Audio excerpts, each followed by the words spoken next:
The French have tried to keep that secret for over 100 years, It was only Steve. the upper crust people. Nearly 200 years. That is a top secret. Somehow Euston Station upper crust got hold of a document left behind in an old sea chest, possibly Napoleon's. Could have been Josephine's. Unfortunately, jotted it down. He's kicking himself now. Oh, Secretary, I cannot believe I left a note. If he talked like that. He did. He did that, yeah, he talked English, but in a very funny French accent. Do you remember, there was one thing that, talking about funny French accents. It's a Ricky Gervais Show with Steve Merchant.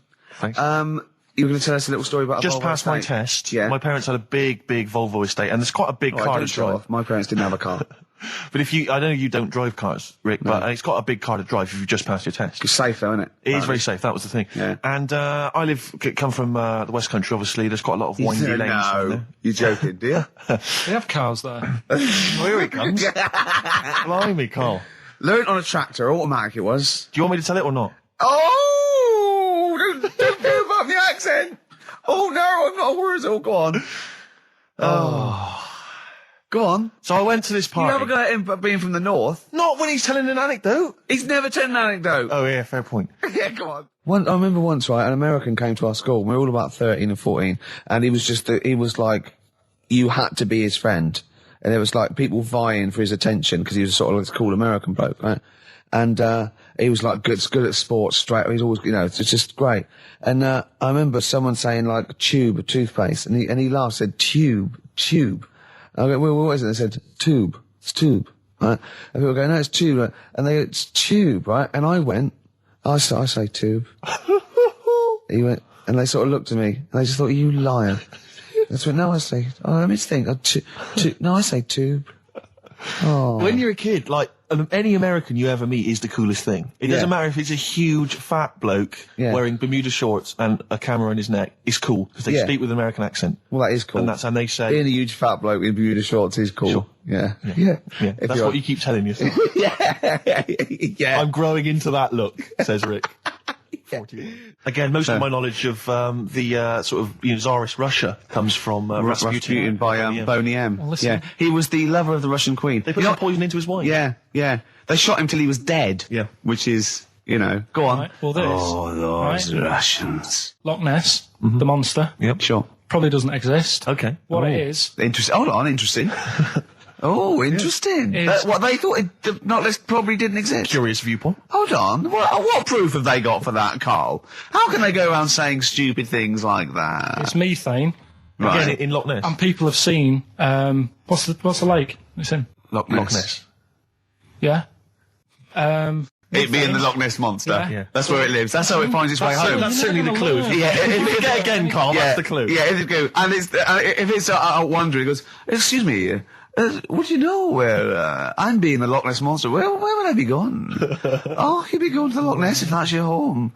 It's way over there, you big monster, you. So the bubbles from the methane bubble up out of the water. Yeah. People think, oh, God, it's a monster's head. But it's not, it's just water sort of shooting up because of the bubbles. Well, that's two of the great mysteries of the universe solved by Karl P on a Saturday afternoon. That is fantastic. Yeah. So, that makes me think a lot of things. So, when mediums are sort of like going, oh, I've got something coming through. Do you think they are exhaling a lot of methane gas? And thus making them not think straight? Do you think everything's down to methane gas? Do you think that all the mysteries of the universe are down to methane gas, Carl? What did it say in the documentary you saw? About what? What was the budgie happy? We know that budgie was sad. Was it in a room? Because they used to take canaries down the mines, didn't they? They used to take canaries down the mines, they'd smell the methane, and then the budgie would be happy. I'm not going to teach you anymore. Play a record. Oh, should we introduce this, shouldn't I? Go on, then. Oh, it's Beatles, Long and Winding Road. Smooth. Are we getting paid for this? Our Freaks Electric, Richard X and the Sugar Babes on XFM 104.9. Well, nearly through. We've had a few laughs again, a few tears. Absolutely, as always. Excuse me, and don't be alarmed. I look quite frightening, but I'm merely a nice monster. I seem to have lost my way home. Could you direct me in the right direction? Nice to meet you. Yeah, Karl Pilkington. Hi. What's your name? Why do you need to know my name? Well, it might help me to find out where you come from. Oh, my name's the Loch Ness Monster. Okay, all right. Give me a second. What was your name again? Loch Ness Monster. See, this is what I mean. I just run this one past you just on the off chance. Yeah. Because maybe that you change your opinion slightly. Yeah. Feng Shui teaches you to use your environment wisely. Sure. If your land and the surrounding area is undulating, it's said to house auspicious dragons. When land is flat and featureless, the dragon is missing and the land is said to be less auspicious. Excuse me, they call me the Brixton Dragon. Sure. I seem to have lost my way. I know it's South London somewhere, but could you help me find my home? What's your name? Well, they call me the Brixton Dragon. Right, where are you from? I see what you mean. I see what you mean, aye. Oh, okay, man. So does that make you query it at all, the dragon? I'm not into it that much. Right, I'm sure. just saying that if you have your head at one end of the bed rather than the other, it might make a difference to your night's sleep. Listen, we were talking earlier about the fact that Bruce Lee, and it's a well-known fact, he faked his own death so he could continue his undercover police work, as opposed to being because no one would, he doesn't look different to anyone else. I was talking to someone as well recently who utterly convinced, and you get this quite a lot, don't you, especially Americans, that Elvis Presley's still alive. Yeah. And I think, wasn't there some statistic, like more people believed Elvis was alive than believed evolution? Was that right? Yes. Something like that? No. No, it's something worse than that. It could be something. It was something like that. It's something like, I don't know, it's something like 42% of Americans believe that Elvis Presley has faked his own death and is still alive, right? Yeah. And there's this whole book that's been written about it, because, Carl, you might be interested in this. I know you're always fascinated by things that have been written down and therefore a gospel. Yeah. And that you don't have to revise yourself. You just learn off Ian Wright. Yeah. But apparently, the reason that Elvis is still alive, is that there's a number of sort of pieces of evidence. One is that none of his family could agree which colour pyjamas he was wearing when he died. That's evidence, apparently. Apparently, he was an honorary member of the FBI. Well, apparently his signature appears on FBI documents well into the 80s, long after he should have died. Apparently no one can agree. There was sums of money a lot of fat people in dungarees have seen him. Yeah. There's a number of sums of money which apparently only he could have given authority to have transferred to other bank accounts. They've moved. Yeah. So this is all evidence that Elvis is still alive. And a lot of people, I was talking to this guy and he was saying, well, of course, the thing is, the pressures of fame were too much for him. That he faked his own death so that he no longer had to be this huge icon. He could live an ordinary life. And my query has always been this. If Elvis faked his own death, do you think the method he'd have chosen is to have shat himself to death whilst on the toilet? Yeah. Yeah, but because he picked that, nobody will doubt it. Right. So Elvis went to the FBI. Yeah. What do you make of it? Well, exactly. So what we're saying, Carl, is that there was lots of methods open to him. You know what I mean? It's all like, he didn't go to his secret police and go, "Oh, I'm fed up. I want to fake my own death." You know what I mean? And they go, yeah. And what methods have you got? I like to be found, shit myself down the toilet. You like to do what? I want to be a big fat mother on the toilet, just shitting myself to death. Right, on my ankles. Elvis is a good idea. I'm just wondering if there's maybe something a little bit more glamorous. If you're in favour of death, I mean, you could take a bullet for the president. What? Shit all over him? Just shit? No, no crap at all. That'd be what No, you just take a bullet for him, or you could. There has to be shit involved. Why has it got to be? There has to be shit involved. Why has it got to be crap? I want it this way. Make it happen. Yeah, it's probably Carl, head in hand, look. Yeah. He's worried about the things we say. Yeah. Jeez. We haven't offended 1.2 billion people. Yeah. A fifth of the planet. So, Carl, what do you make of it then? Are you convinced Elvis is still alive? Am I getting him mixed up with someone else? Because all Elvis, all Elvises look alike. Because that is true. A lot of Elvises do look alike. That's safe. On his gravestone, didn't they get his name wrong, or is that his brother? Who's his brother? Aaron. No, that's his middle name. Yeah. You're not an Elvis kind of expert, are you? Hold on, wasn't Elvis one of a twin that died? That died, and I'm sure they got his name wrong on a grave or something. Oh, I don't know. But that's consequently that's proof he's still alive. No, I've had the thing with the still alive thing. Like I say, he picked that awkward death because nobody would be saying, hang on a minute, going round upsetting the family, wanting to talk about it because they'd be embarrassed to be saying, he was found sort of in a pile of mess. Weighing 25 stone. Yeah. So... Because you notice he also expanded to a huge size as well, so he was just a huge fat blob of a man. He also did that to add, extra... To the glamour. I don't quite understand all these people who fake the deaths, because Well, a lot of them don't. A lot of them don't, Carl. This is what, in a roundabout way, we're saying. We're saying that a lot of people that say people fake that they didn't, like Bruce Lee and James Dean and Elvis Presley, we're saying they didn't fake their deaths. He did die, didn't he? His head come off, didn't it? Thank God. Who's this? James Dean? His head came off. Oh no, I know where I'm trapped in a toilet with no toilet paper. That's where I am. And I'm thinking maybe I peel off some of the wallpaper, things like that, but there's nothing I can do. I've got to go upstairs. Well, exactly, but I'm going to have to go upstairs and find toilet paper. Was there any? There wasn't. There wasn't? Oh. I'm going to have to go upstairs and maybe find a notepad or something like that. Oh. And so I try the door, right? The door's wedged, and I'm pulling on the door, and I can't get the door open. It's just like it won't come open. And it's already, and I knew it was going to come to this at some point. Like, this is like, the clock's ticking. I'm trying to pull the door open, trousers around my ankles again. And I'm thinking, well, what I could do is I could open the window, I suppose, and like try and climb out, but not really, because I got the trousers around the ankles. And that's or if it was raining, just stick your ass out, two birds with one stone. Sadly, it was a beautiful day, Rich. I call it the World B-Day. And so what I'm thinking is, well, I got my mobile phone in there, luckily, because it's in my pocket. I'm thinking, well, maybe I can phone, I was seriously Kleenex. Maybe I'll phone the fire brigade. At this point, I mean, it just dried. No, it hadn't. It was. Hold on. Was that little puppy not around? Because sometimes you can call that. It's got a little bit wrapped round it. Listen.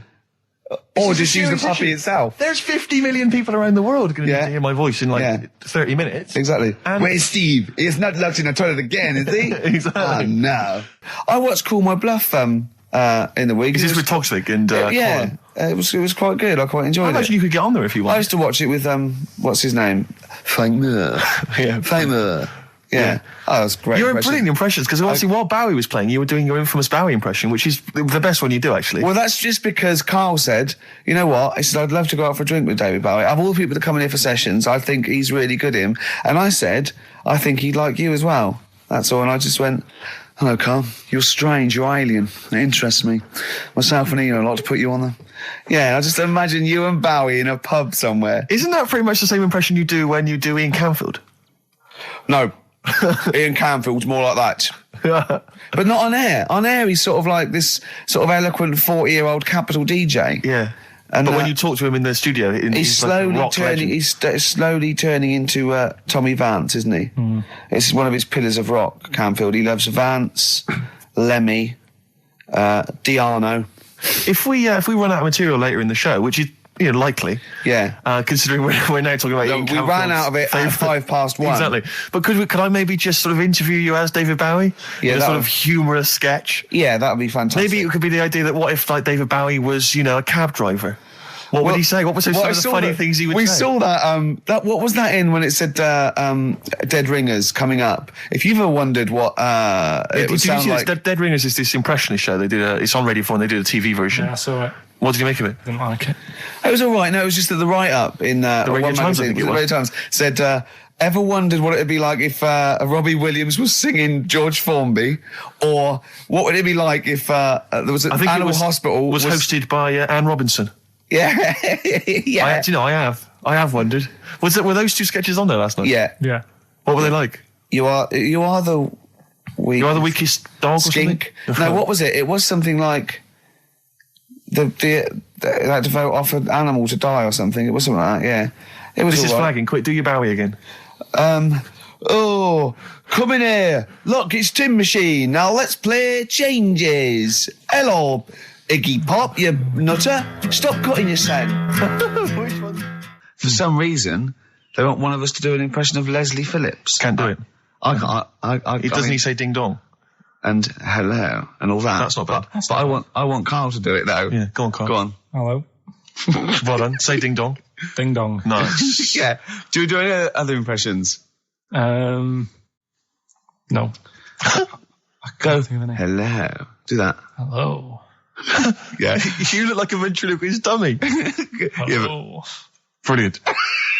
Oh, Carl. Do My Name is Bond, James Bond, as though it were Sean Connery. My name's Bond, James Bond. Do that, go on.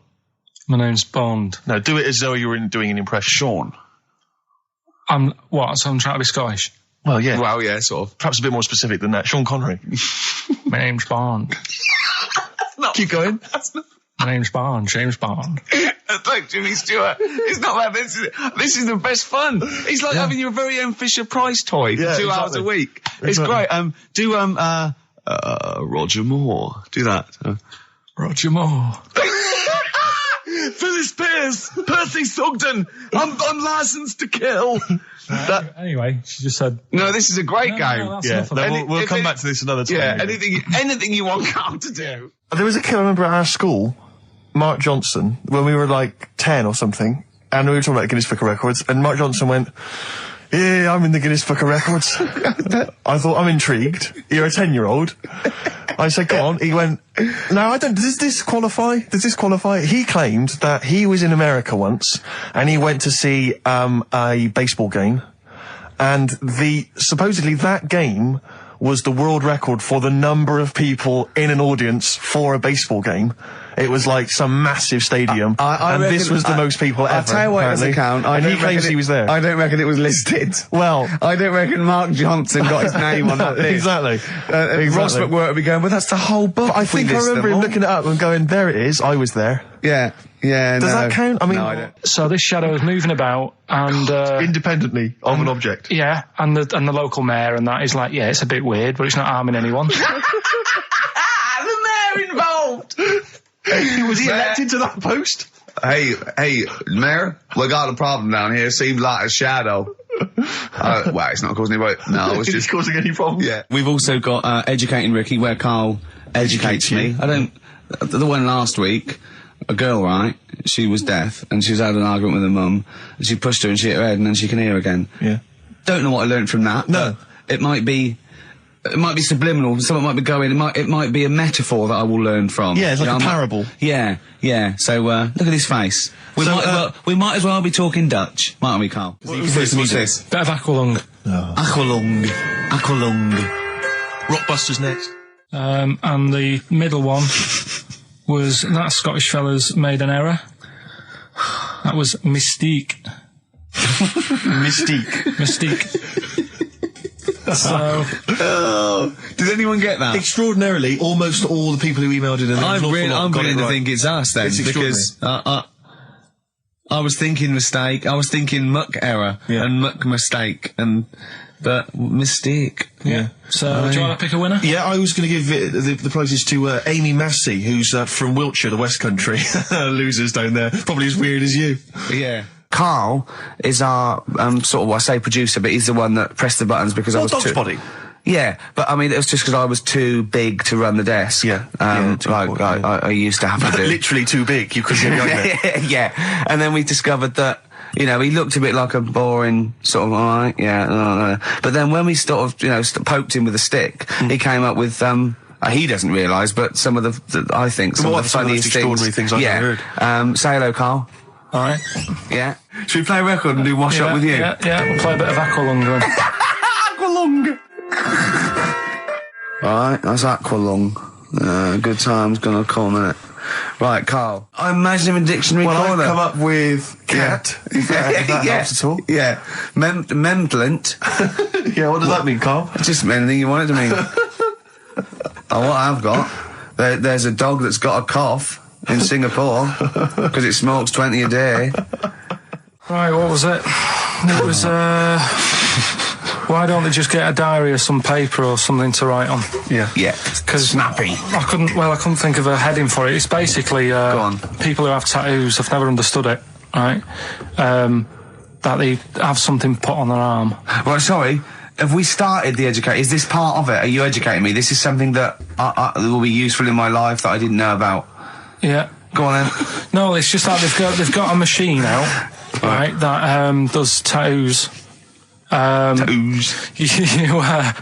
Well, because obviously Ricky doesn't travel on the tube anymore. He's too rich for that. I never did. I always thought it was beneath me. Sure, but I used to walk everywhere, didn't you? But I'm still forced to take the tube, and I sat on the tube, and it pulled up, and outside the window, just happened to be on the station, was one of the posters with us. So I was kind of there, not realising it was behind me, and these big kind of fat German or maybe Bavarian guys. Well, they're in lederhosen eating sausages. Yes, they were. They're Bavarian. Yeah, they were. And I noticed one of them kind of looked at me, and then looked at the poster, then looked looked at me, just happened to say it, and wittered something to his friend in German. You know, I don't want to try and do an impression. That's freaking goggle-eye. Oh, whoa. I think that... No, but I know what you're thinking it means. It doesn't mean that. Right, okay. It means... What's a rough translation? Elegant boy. Right, okay, yeah. And so anyway, That's freaking goggle-eye. He pointed out the poster and his That's mate... lanky piss and streak. and his mate burst into laughter.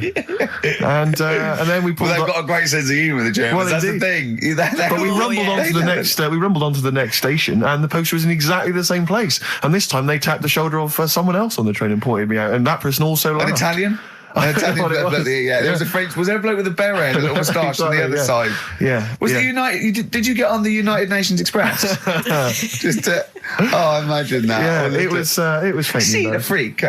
Look at his freaky goggle eye. Right, whereas I love the fact that before you were at least pretending to be speaking German. Now this is an Italian with an accent. It's just a guy speaking perfectly good English.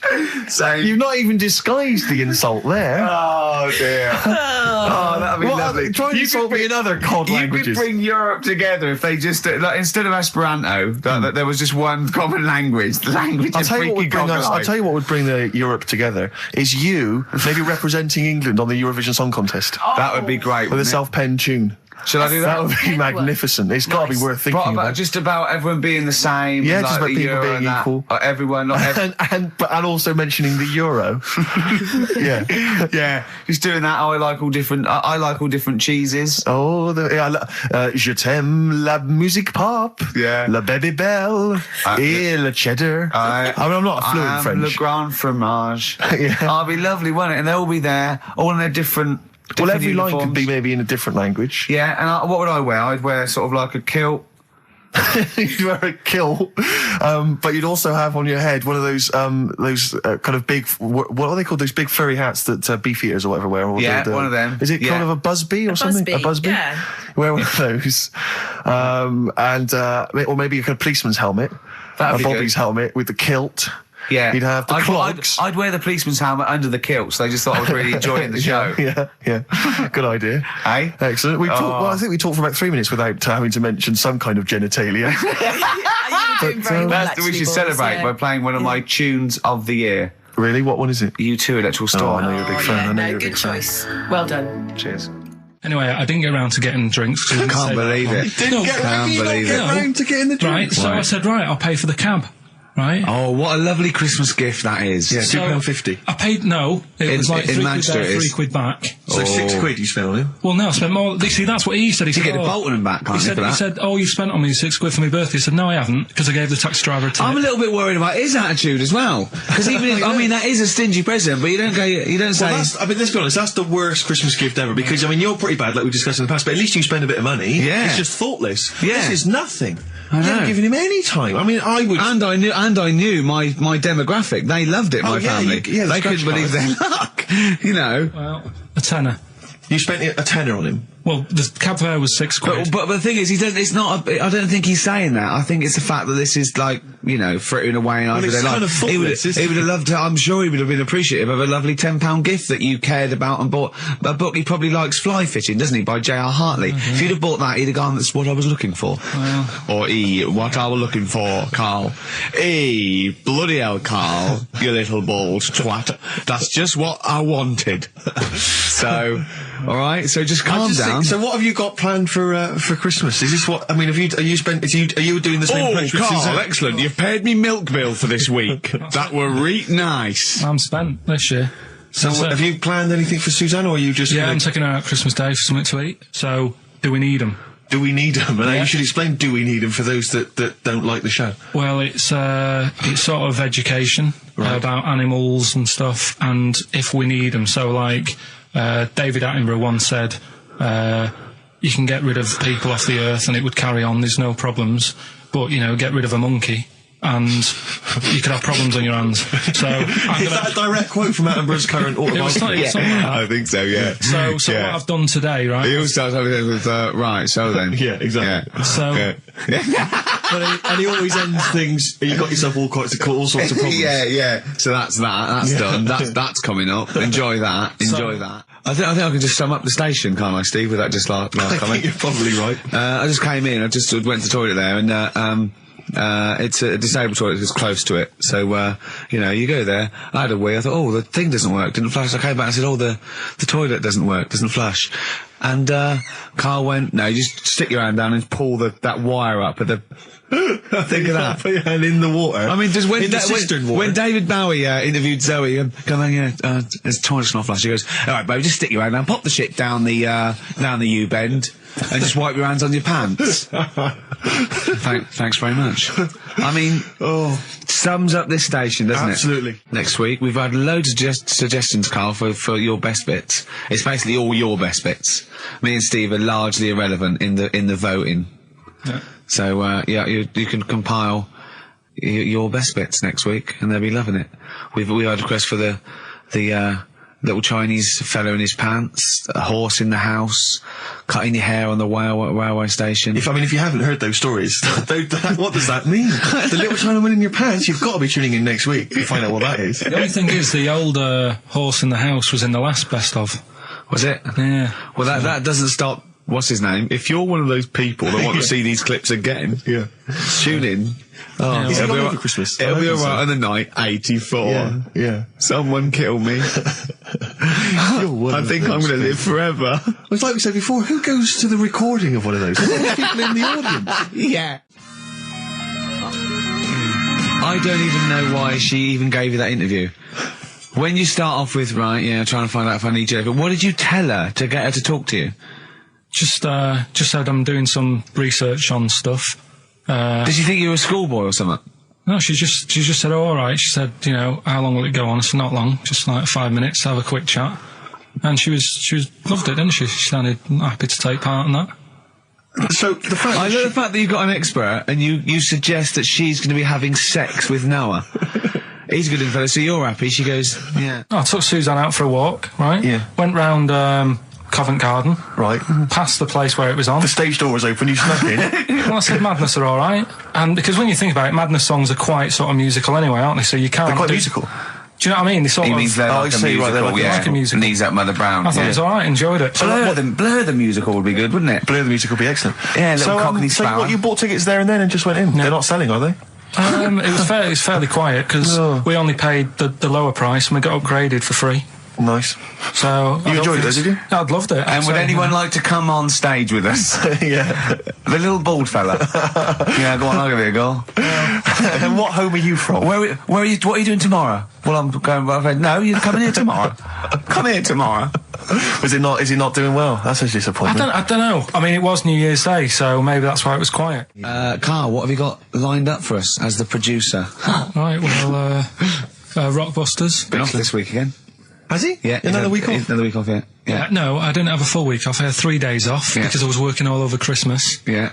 And still didn't stop working, preparing stuff.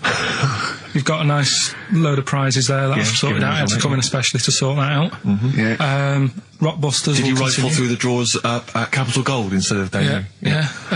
Rockbusters, we're still doing that. Yeah, you're bigging it up. Yeah. He's bigging it up. Yeah, still doing that. We've got that. We talked a lot about hairy kids. We have discussed that a lot. I love the fact that Simon Sharma has never started a programme like that. The Jacobites. We've talked a lot about hairy kids. Go on. It's a little bit, I mean, it's not your traditional science stuff, but it's still interesting and it's a little bit, it's still... Yeah, we talk about hairy kids. We have disproportionately, honestly. I think this show's talked about hairy kids more than any other radio show. He said talking about Time Out. I said something about in Time Out, and he went, yeah, do you read that? I went, yeah, I read it, get it every week, yeah. He went, there's no point though, is there? He said, because it's like a telephone directory. If you want to look something up, you look it up, but you'd never sort of browse the telephone directory. And I went, that's an interesting point. He went, although I did. When I was in Scotland, I just looked up how many Macs there were, and there was 42 pages of them. How bored are you in your hotel room in Scotland to suddenly start working out how many people start with Mac? What would you do if you got loads of phone calls, right, from women going, Carl, whenever you're on the radio, I just have to do it. I just have to do it. Your voice makes me... I say, all right, well, it's all right. I'd be happy with that. Would you? Yeah. Just in case anyone is doing that. What would you do to sort of like egg them on a little bit to help them out? What do you think? What sexy things would you say? What do you think is your quality? What do you think people would find, you know, pretty horny about you? Is it your sort of mank wine? Do you think that? Just say this, London shit, innit? I think say that, but you know, London, it's not that good, is it? Like I think you've done it there. So that's say something quite sort of sexy though. Say something like, you know, well, I love to love you. Say something sexy. Say that. No, say something sexy. Suze answers to me, you know, do you love me? I go, yeah, you're all right. Where I went wrong with this one, the Jamaican fella, he had to have some aspirin. Why? It's my fault. You know, I'm not cutting. There's no point passing the buck or anything. I said FD. A lot of people were saying Fred Durst, like forehead hurts, which is a good one. Yeah, which would have been as good as any of yours. But I made an error, so we'll roll it over. No. What is the answer? What is the answer? Over. Jamaican fella, what? Add some aspirin. Why do that? What's the thing? FP. It was Frida Payne.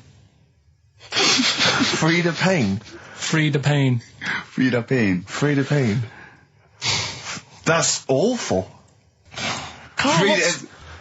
You've got to write these down next week. This is right. Sorry, you're the producer. I know, but I've had a busy week, haven't I? That's not an excuse.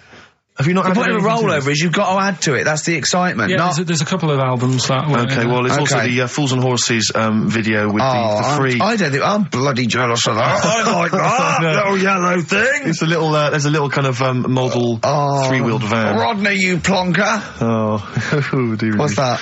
This is what looks to be some kind of best of the stereo MCs. Don't call me a plonker, you wanker. The David Attenborough DVD collection. Oh, shit himself again.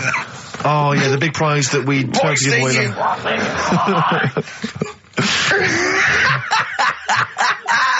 Best chill out.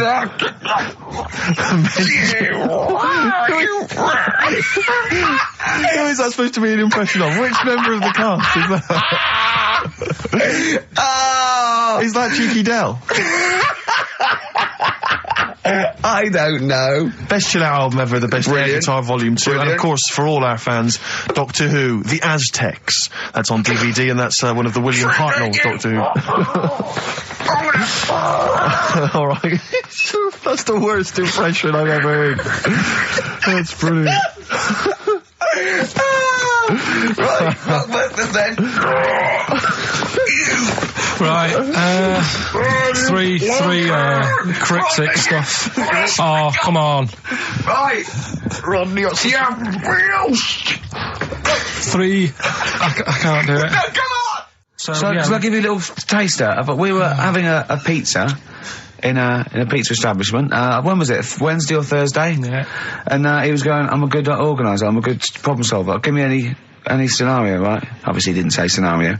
And I went, okay then, so you're the manager of this place, and there's a couple there, elderly couple, they're about 60. They've had a lovely meal. He went, yeah, right. I went, but the gentleman, he's got a little bit of a heart condition. He takes a pill after his meal, as he should, after meals. He's only taken Viagra. Oh. And now he's stuck in. Wedged in. It's gone, and it's stopping him getting out from the table. Yeah. I said, what would you do? He went, what? He's stuck in because of his dick. I went, yeah. He went, right. He said, I'd use the situation, I'd make cash. I said, you're not going anywhere, do you want a pudding? Entrepreneurial. Yeah. I like it, Carl. And he went, so that's that sorted, I've got the job on that. Next, I went, okay. You won't believe it. Next day, there's a little problem in the toilets. Two gay men were having sex and they got stuck in each other. Yeah. He went, right. I'd say, is it the same fella as yesterday with the Viagra? If so, why was he let in again? He was on the door. Yeah. I went, it's not, it's too different. He goes, right. Does his wife know he's cheating on him? Yeah. He went, right, I'd go down, I'd go, and then he went, I'd say this isn't a restaurant problem, call an ambulance. Strictly speaking, not a restaurant problem, no. But am I right? Huh? Am I right? Well, I don't know.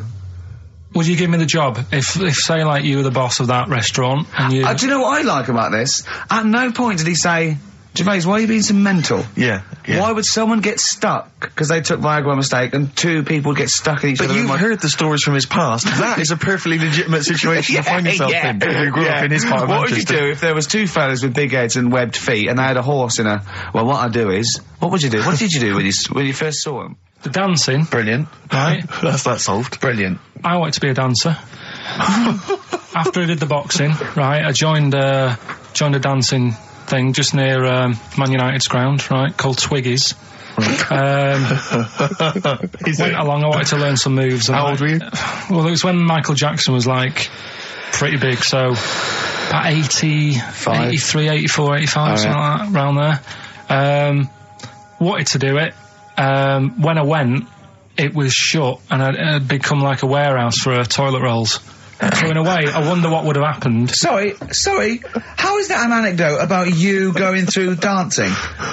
You've told me before, you did boxing for a while, you did dancing for a while. You had a true fight in the boxing, you didn't even get in the... That's not an... Imagine if that was a film! This is a boy's dreams of becoming a dancer. Oh, it's shut. Next on. I mean, how is that a story? Yeah, if that was Billy Elliot, do you think it would have won quite as many awards? Yeah, brilliant. Footloose. Alright? Yeah. I'm fed up they banned it. Let's go. Oh, it's shut. Flash dance. First, there was... it's a warehouse. Never mind. I'm just saying, you'll find something else. I think I got a go-kart after that. I bought a motorised go-kart and kept myself busy with that. So... There's always other things. Just think, Alan Bennett has to sit down and really sweat over his stories. Yeah. He just opens his mouth. You are a living Alan Bennett character. So that's solved. Well, Jay, don't worry about that. There's no emotional problems I can foresee if you follow that advice. So the advice there is do an arranged marriage. If she's not ugly. minging, she's not completely minging. Yeah. And don't worry about dancing. Get a go-kart. Cheers. Great. Keep your problems coming in. Badly drawn boy. Born again on XFM 104.9. There we are then. Ricky Gervais with me, Steve Merchant and Karl Pilkington. Raring to go. He's a bit grumpy, Karl.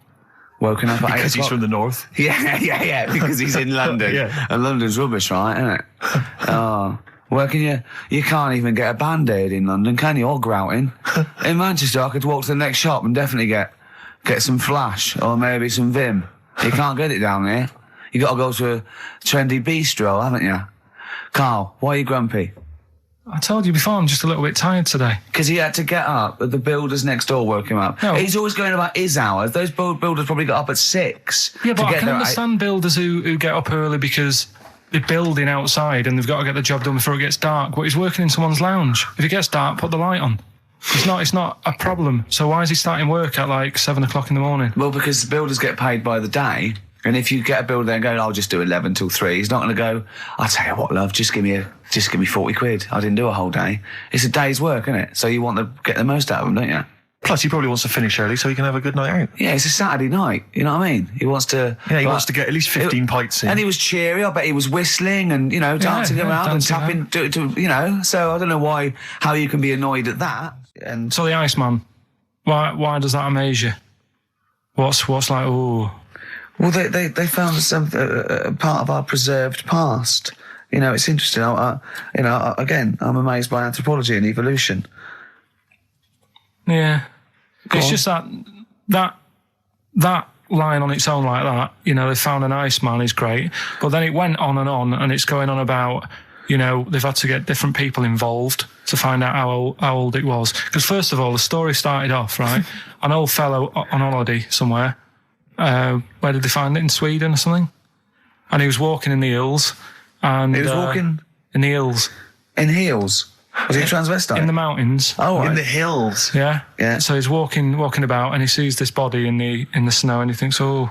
So he calls the police up and they come and have a look and he goes, oh yeah, it's probably a murder. So then they dig it up and find out he's got hold of a spear in his hand. Right, and he's dressed like Fred Flintstone. Yeah. Right. And they realise it's probably not a recent murder. Right. His knuckles are dragging on the floor. He's a Neanderthal man. They think, hang on, Karl Pilkington. But when they found out, hang on, it's an old thing. It's an old thing! Can it? If it was a murder recent, then you'd go, hang on, how did this happen? Who does he belong to? Yeah. But the chances are whoever murdered him is also dead. 5,000 years ago, probably. Yeah. So leave it. Just bury it. I don't think it's a murder investigation. No, but they are. It's not Quincy going, this was before my time. It's not a murder investigation. Yeah, just one thing bothers me, sir. Just one final thing. My wife loves you, but this guy. That's how they were Why treated. would he have a spear and a leopard skin? I just can't. I can't get over this. What are you talking about? Ash, and sometimes on XFM 104.9, I'm Ricky Gervais with me, Steve Merchant and Karl Pilkington. Right. We've got so much to get through. All right. London's shit, innit? Sorry, shouldn't swear on air, my studio. Never swear on an on-air studio. Yeah. Apologies. Not really swearing, is it? I'll tell you what swearing is. Yeah, Graduate. You're going to play that again and give a winner. Give a winner. Well, let's hear it. So it's Karl Pilkington featuring in The Graduate. Yeah. No, there's this lad who called Mark, right, who used to go to school with, who used to call me that. And his mum, right, was like obsessed with cleaning. And I was never allowed in their flat. He makes the place look untidy. So she used to, I don't know if it was just me or all his mates, but I used to turn up and she goes, yeah, he is in, but you know what you've got to do? And I used to have to go round the side of his flat, and he had a computer, right, which he used to play. I didn't have one at that point, but he had one.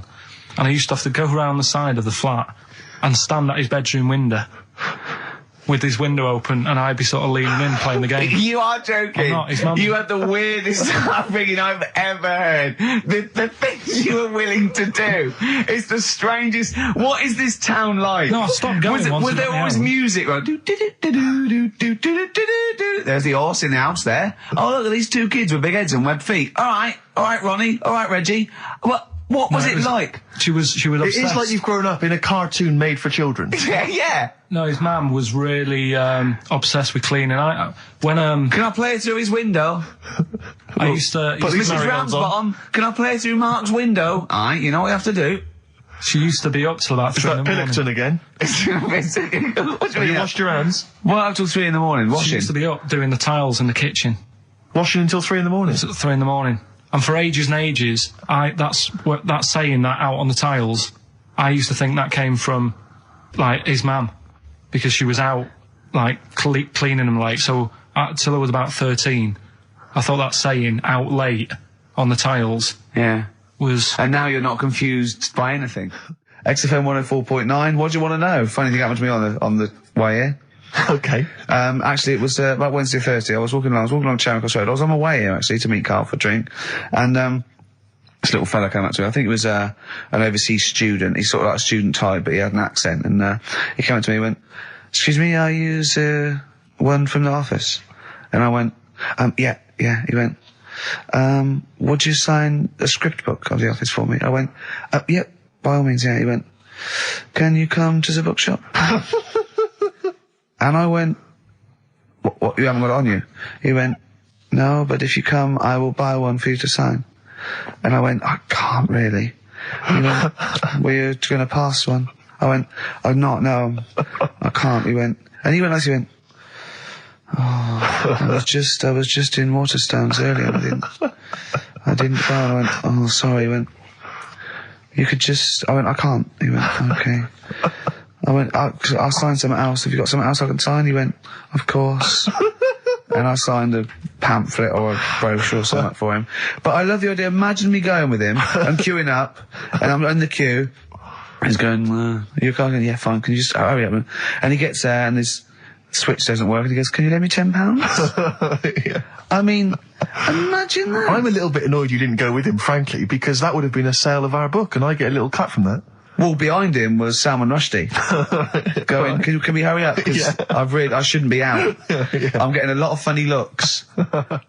Now, a lot of them obviously doing good work. There was one fella, I think you'd have appreciated it, because I know you are very politically active. And I think this guy has really studied hard, and he's realised the best way to make his voice heard on the international political stage is to ride around on a tricycle wearing a jester's hat. He was really shaking up the bloody government. I wouldn't want to be George W. Bush about now. Not indeed. Once he sees that. Once he sees that guy. Imagine his aides rushing in and going, George W., look at this guy.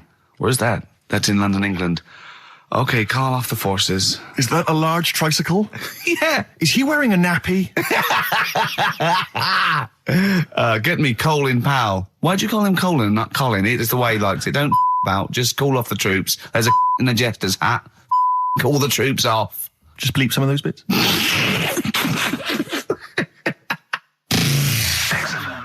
I remember when I was growing up in Manchester. No, you can't. And tell you it's funny to me. I tell you, XFM 2.9. I said no. I saw a weird thing. I saw where in Leicester Square I was coming through. I saw a hairy Chinese kid. No, I don't. It was weird because they're not usually hairy, are they? Did I tell you about me Auntie Flora? Is that supposed to be Manchester? Did I buy as like? Did I tell thee about me Auntie Flora who shat herself for 3 hours once? Did I tell you? I don't. There was a woman born Carl, once. you have to phone us. We've got nothing. Oh God, he's so annoying. Little twat. Flaming Lips on XFM 104.9. Well, we got through it without Carl. I think so, yeah, I've enjoyed myself. Didn't mention him much, did we? No, I don't think so. I don't think we need him. I always quite enjoy it when he's absent, actually. I know, because we can have a nice chat as opposed to him just going, remember when I had Chinese hair and there were old woman eating her own legs It's and my just dad put a Forrest Gump in a wheelie bin. Yeah. Claire brings a certain kind of level of class to it, dare I say that? You know, she's inept in her own way. In her own way, yeah. I mean, there's no one. Oh no, there's no one any good working. No, I mean, no. I don't want to give you that. There's no like proper. The only proper DJ is probably Camfield. Do you remember once when we were talking about the A-Team and I was slagging it off on your show in the old XFM? Yeah. And I was going, I mean, I quite like the A-Team, but sometimes it's too far-fetched to enjoy without it being ironic or it being for kids. And I could hear fuming from outside. I could feel him going. He didn't know who to call. He wanted to call Vance or someone or Lemmy. He didn't know. Right? And then I said, and if you can't find the A-Team, they outwit the might of the FBI every single week. But an old woman who's having trouble with her landlord can find them. Yeah. And the door burst open, and Campy went, "That is because Hannibal sometimes disguises himself as an elderly Chinaman." And that was his explanation for the whole series. Yeah. Oh, that was for Camfield. That's lovely. That's for his 12th birthday, which is coming up very 13. soon. Oh, he's 13. Yeah. Teenager, yeah. Oh, he's gonna rock, Steve. Indeed. Oh, you'll have the Scottish widow coming round. Oh dear. That's what's her name, by the way? I heard you talking about that. That's Amanda Lamb. Amanda Lamb, who's in the Place in the Sun programme. Is she actually a widow? Is she a Scottish widow? Hoots, man, my husband's dead. Do you want any money and a bit of my clam? Brilliant. All right. That's the sort of quality you've missed out on today. Well, anyway, you're going to be back next week. We need you back next week. Yeah. Well, how do you know? Also, how did you know you were going to be ill today? Because you phoned and arranged this yesterday. Convenient. And I spoke to you yesterday and you didn't sound very ill. I felt ropey yesterday. You've got a bit of a bunged up nose. Even though I have a bit of a bunged up Even though I was ill, I still sorted it out. Yeah? I'm a little bit sweaty. Carl, sorting it out does not mean you phone up Sturgis and send her down. That's not sorting it out. That's making things worse. Have you learnt nothing? Thanks, Claire. If you're not part of the solution, you're part of the problem. Mate. Yeah. My leg's a little bit achy. Oh, wearing wet jeans. Oh, I put wet jeans on again. My lasagna it was frozen. Think of that. A well-known phrase from the show, and it's hairy Chinese kid. Yeah. Where would you There hear is no that other radio show in the life? world. This is... Go on. If you've just tuned in, I mean, what are you thinking? Think if you've just tuned in? You're going, well-known phrase from Shaw, hairy Chinese kid. Oh, yeah, classic. They'll be playing that in charades this Christmas. You bang out of order, first of all. Okay. Do you have a good night when you're with us? I tell you what, I wish I'd lost a tenner every time I've come down. That would have improved it. You point out there about the football analogy. Mm-hmm. Alex Ferguson, when did he score a goal? Right. He doesn't. He tells the others how to do it. Right? That's He my doesn't role. take in up that. one of the 11, though, does he? No, exactly. It's not like you can only field 10. Yeah. Because we only got 10 again. I want to be in the 11. Exactly. He's not running around in midfield, falling over. Yeah, shouting, oh, what have I told you? Yeah. No, well, you know, my mum and dad have sort of moved from Manchester. They've retired now in Wales. Oh, yeah. And it is... Look at his face, turning his nose up. No, but it is pretty depressing. Do you know what I mean? It's just one of them places that... it's like you go back in time and that when you go there. I mean, maybe the major cities there, maybe Cardiff is all right. What, even coming from Manchester, it's like going back in time? It's like one of them places that it feels like every day is Sunday. Do you know what I mean? It's just depressing and grey and slate Lots of everywhere. vicars walking around going, I'm late. Well, yeah, it is the sort of attitude they have, right? This is true because my mum and dad live there and that, right? And they love it. It's all right. It's an healthy place to go when you get older and that. But this is why they don't move on in Wales. Well, I'd just like to make another No. sorry to any Welsh people listening. We're not saying you don't move on. Karl is. No, but... Sorry about the little Chinese shoes again The thing as well. is, it's good that in a way that they do that and they don't want to be like, you know, rushing about everywhere because the way London isn't that great either, is it? Because it's totally opposite here, right? Yeah. So I'm not having a go. It is a bit dull. I think even people who live there will agree with me, right? But like one of the shops that my mum and dad use, right? It's only a little sort of villagey type shop. Can't be bothered staying open for hours and hours, right? Because there's not enough people who use the shop. Yeah. So what you do is they get used to what you buy and They leave it out. They put it in a phone box outside. They put it in a phone box? Yeah. So it doesn't get wet. So my dad's loving that. Well, Once he yeah. found that out, it was like, brilliant. But how is that a bad thing? That's brilliant. Well, it's not for other people. It is for my dad, because he's picking up all sorts of stuff. Oh, Chickens. no, he's not. Oh, yeah. He's not nicking other people's shopping. Well, it's not like nicking, is it? Because it's not theirs yet. Oh, and you've stitched him up on radio. Well, of course, because they're going to think, who is there in town with a Manc accent who hangs around a lot? Who keeps making phone calls and is getting fatter. Yeah.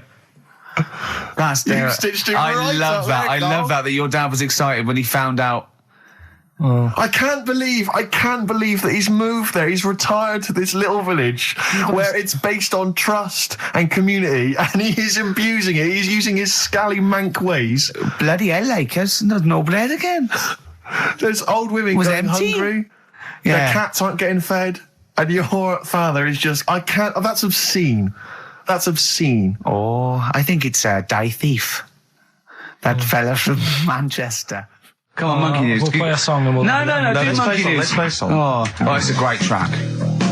Cheer up, Karl. Is it new? Is this Waiting new? for an Alibi with Thin Lizzy. What year Doesn't was have to be it new. It's brilliant. What year was it out? Oh, Einstein wasn't new when he came up with the greatest theory ever. Oh, hold on. Hey, hold on, you're not new. You're not new. So anyway, I found these things. Do you know what I mean? Yeah. So what's it? Explain this again. Right, so I got back off holiday. The first job I found out I've got to do is work with Ricky for a voiceover. I do a regular thing. I do X-Ray magazine, but I'm allowed to make the script up. And they said I could, so I did. Right, so imagine this. Well, I know you, Rick, and I know you like to put a lot of work into these things. Yeah. You want to do a good job. So he rolls up, he says, let's do it then. He said, what's in the magazine? I said, well, here's a selection of stuff. This is what you've got to sell. He said, leave it with me. He goes into the little booth, and the first one he comes up with is this little advert for it, right? X-Ray magazine. It's out now. It's £3.50 May edition. Music of Tomorrow. Dandy Warhol's picture, and there's a free CD with all the Placebo and the Donners and Smog and Nightmares on Wax and Alpine All Stars. Only £3.50. It's out now. Buy it, innit? Have you got a sore throat there? Well, that's all right, isn't it? And he was going, you can't. I said, we are doing that. I've done one. That is it. That's it. So I persuaded him. He went, right, okay, we can possibly put that on XFM, right? I'll have to see, right? And so I wouldn't do it again. And he went, but you need one for Capital. He said, Right. Capital will know what I went, right, I'll do one more for Capital. Right. Because all the stations advertise the XFM magazine, right? So this is the one that he thought would be all right for them. Ooh, hello, you loonies in Radioland. Dr. Frog here to tell you about the new edition of X-Ray magazine. It's out now and it's only £3.50. You've not heard of it? It's a great music magazine. And you get a free CD featuring bands like Placebo, They Wear Makeup But Leave 'Em Alone, Gold Chain, Smog, OK Go, The Donners, and all great bands that you'll love to... Froggy here, hello. Bye. Ribbit, ribbit, Froggy says bye it. Oh, well. So then, he says, that's it. You had your money's Is worth. Dr. Frog still on there? He's still on Classic. I said, that isn't going to go out. They're not going to be happy with that. He said, you've had your money's worth. I'm going. Yeah. So I'm left with that. I then have to get the bosses in. And because I've let him go, in a way, it's my responsibility. Yeah. So I've obviously thought I've got what I need. I had to play them to the MD. What did he say? And justify... Well, I was sort of thinking if I laugh, he might go, well, I don't get it, but he finds it funny. Oh, brilliant. Well done. So I was laughing, he was sort of thinking, you know... Excellent. Is that it? Brilliant. When do they go out then? I think one of them's going out at the moment. Excellent. I think the first one's going out. Brilliant. Well, let's play a great track then. Is it Dr. Frog? I'd like to see Dr. Frog feature maybe on our show more often. Okay. 104.9 XFM, Ricky Gervais, Steve Merchant, Karl Pilkington's pressing the buttons. Right. We're playing some great moments from the last 3 weeks. And some great records, Steve, from the last 2 weeks. That's true enough. Yeah. We're not actually here today. What are you up to today, Rick? It's 8 hours earlier, so this is about 2 o'clock probably. Mm-hmm. So it's about 6 o'clock in the morning. I'm still in bed, mate. I'm asleep in my hotel room. Now, where are you? We're in LA. Los Angeles. Yeah. City of Angels, Rick. Yeah. City of Angels. Yeah, and so that's what we're doing. We're doing stuff like that. That's why we're not here. We're not here next week either. So next week is the best of this week. All right, so here's the first bit. You were going to tell us a little story about Just a Volvo passed my estate? test. Yeah. My parents had a big Volvo estate, and there's quite a big Oh, I car don't to show drive. off. My parents didn't have a car. But I know you don't drive cars, Rick, but it's got a big car to drive if you've just passed your test. It's safe though, isn't it? It is very safe, that was the thing. Yeah. And I come from the West Country, obviously. There's quite a lot of windy lanes. around there. You're joking, do you? They have cars there. Oh, here he comes. Blimey, Carl. Learned on a tractor, automatic it was. Do you want me to tell it or not? Oh! Don't move up the accent! Oh no, I'm not worried. Oh, go on. Go on. So I went to this You party. have a go at him being from the north. Not when he's telling an anecdote. He's never told an anecdote. Oh, yeah, fair point. Yeah, go on. So I went to a party, and I was quite excited because I had the car, the motor, and there was a chick heading down to the party that I was like, I had my eye on. And I thought, now I've got a car, and going to the party, it's going to be amazing, right? You glass and eye, various friends had said, like, can we get a lift? I thought, yeah, groovy. Yeah, I'll pick up the chick as well, who was a friend of a friend. Yeah. So cruising down to the party in the motor, the Volvo estate, and there's nothing sexier than that. Slipping a little bit of Billy Joel on the stereo or whatever. Something classic. Go champion. Exactly. And maybe it was Billy Ocean.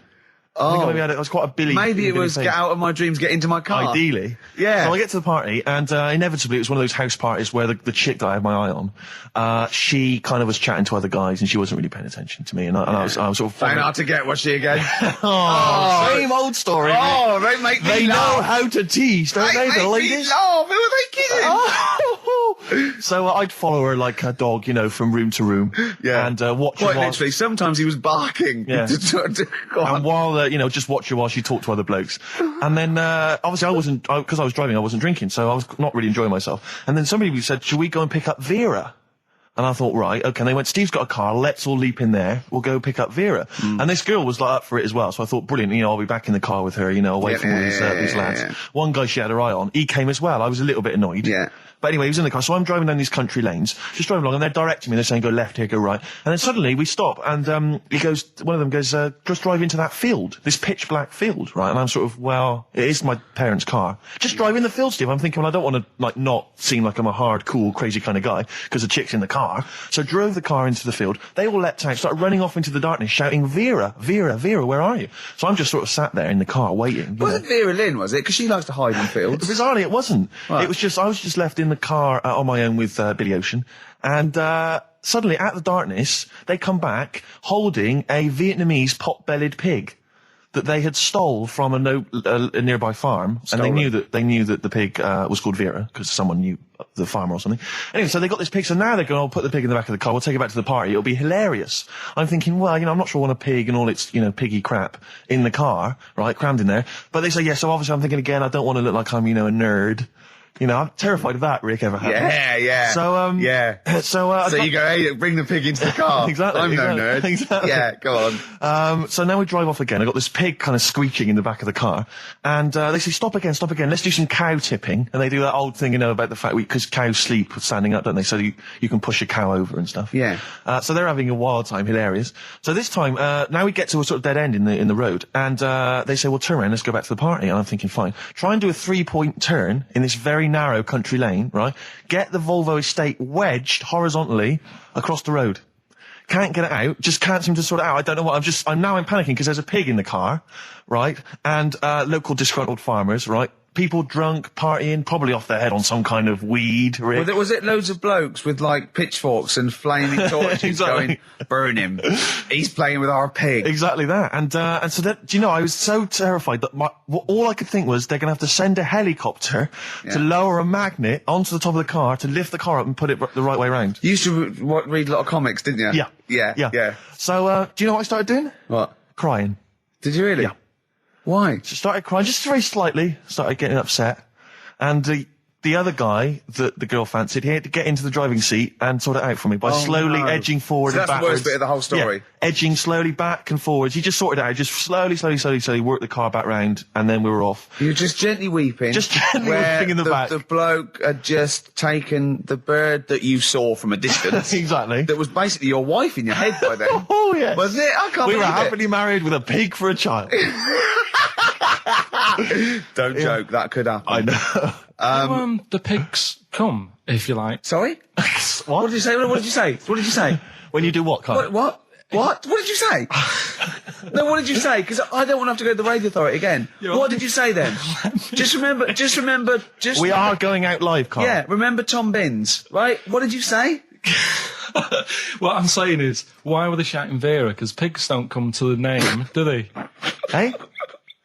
I don't know the ins and outs of pig, of how to lure a pig into your trap. Can I just tell you some very, very interesting things about pigs? Please do. Right. One, everyone knows they have a corkscrew-shaped penis, right? A corkscrew-shaped penis. That's the tail, isn't it? Two, they can't look up. They can't put their head back and look up, right? Three, they can have a 30-minute orgasm. Rick, is it only pigs that have got a corkscrew-shaped penis? No, and landlords. Okay. Very handy. Right. Here's one for you. Go on. Like insect facts and stuff. Go on. If a man was a flea... You could jump over St Paul's Cathedral. No. What? Wrong. It's gone up now. It's... the big wheel. The big wheel. It's the Millennium gone up Wheel. now. It's gone up now. Play a record. You're the best. Right. Here's the last clues of the year. You had... there's a load of letters there asking for advice. Put them on Claire's desk. That was F. That was for foreigner. Foreigner. I don't know what you mean. Claire Rayner. She took advice. She gave people advice.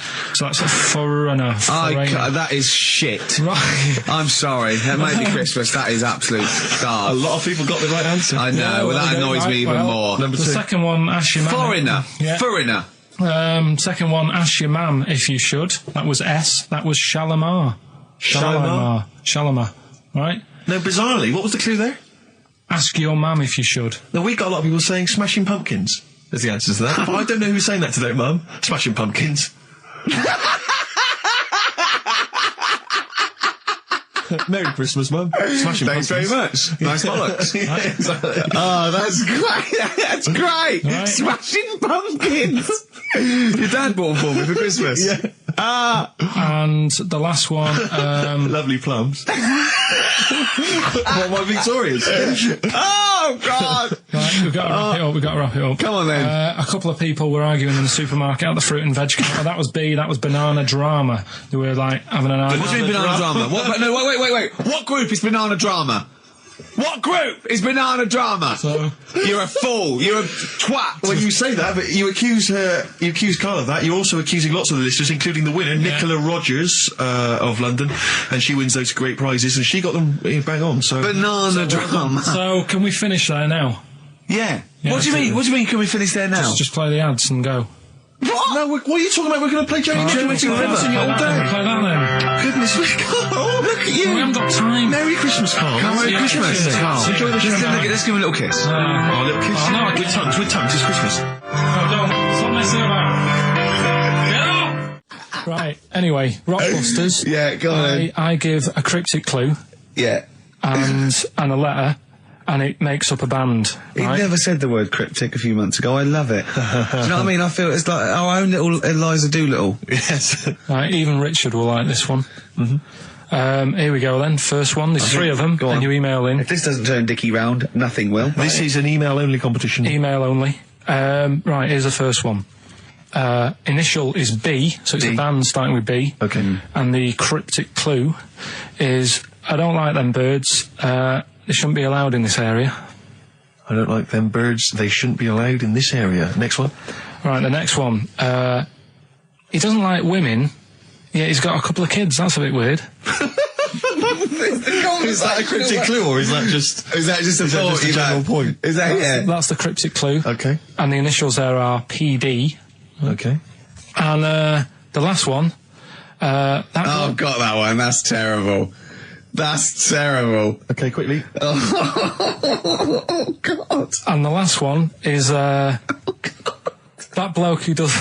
Come on! It's making me laugh. Come on, Carl. Be professional. Right, the last one. Right. I can't do it. It's making me laugh. Oh, come on. I'll come and read them then. No, hang on, Come on, Carl. Right, here we go. They don't do this on Blockbusters on TV, do they? No, come on. Right. That bloke who does sport on telly. He's got a little kid, right? Initials DC. What? Is that, was I'm that the completely clue? confused by that. Was that the clue? Yeah, that bloke who does sport on telly. Yeah. He's got a little kid. Initials DC. Okay, is that a band? Or an artist? It's well, I'm not going to tell you. Cheese. I'm not This gonna is tell a you. well-known sandwich. Is it? What is it? Is it a band or an Right, artist? so just quickly recap. That's, Okay. it's a Come B. on, Carl. Right, Come on. quick recap. The first one is B. I don't think them birds should be around in this area. Right, that's B. Right. Second one, he doesn't like women, yet he's got a few kids. It's a bit weird. That's PD. And the final one, that bloke who does sport on the telly, he's got a little kid. Right. DC. All right, and it's ricky.gervais@xfm.co.uk if you want to enter for Hellraiser. Oh, I'll And all tell you those what, other continue quick to do a little theme of like some old stuff people haven't heard of. If you're under 30, you probably never heard of this band. It's also a new thing I want to introduce. It's Show Up Camfield. Camfield talks the talk, he doesn't walk the walk, he doesn't play some rock classics on his show because he's scared. I'm going to play the tracks that Camfield's too scared to play. This is Kansas and Carry On Your Wayward Son, alright? Placebo. Bitter End on XFM 104.9. This is pre-recorded. We recorded this a couple of weeks ago, before Christmas. I hope you had a great Christmas. If you didn't, not our fault, really, is it? Nothing to do with us. Wouldn't have thought we'd have. We're out of time because we've got plenty of cash now, thanks to a lot of you who probably bought the Office DVD. Yeah. Probably got And that if you in haven't stock. yet, and you've maybe got vouchers or money, still available. Still there in the shops. Still available. You can still make it the best-selling DVD of all time. Please. Please do. Yeah. Please do. I'll tell you what you want to hear there before you make your mind up. I'll tell you what, if you like this next clip, go and buy the Office DVD. I think you will. It's a brilliant clip. It's the one where we talk about, well, it is self-explanatory. Yeah. Badly Drawn Boy on XFM 104.9. I'm Ricky Gervais, with me Steve Merchant and Karl Pilkington. I'll tell you what, the Stoney's then. Oh, This Thursday at the Grosvenor House Hotel. Yeah. Everyone in Radio's Anyone has entered their show in different categories saying, oh, you know, they get it down to, you know... winners this year included the brilliant Dominic Mohan, former showbiz editor of The Sun. Lots of people won. Lots of people won gold. Lots of people won silver. Lots of people won bronze. We didn't get a sausage. Nothing. This show was deemed not worthy of anything. I mean, not a looking. The panel looked at it and said, well, No, definitely It's not. not radio. Didn't get a vote. See, that annoys me on so many levels. Let me tell you. One, right? I've never complained about losing an award. Okay, ever. Yeah, mainly in TV. I know we've won a lot, but we've been beaten by Peter Kay. Good luck to him. He's brilliant. Beaten by Phoenix Nights, the sitcom. A lot of people like that more than the Oscars, vice versa. Right? No qualms.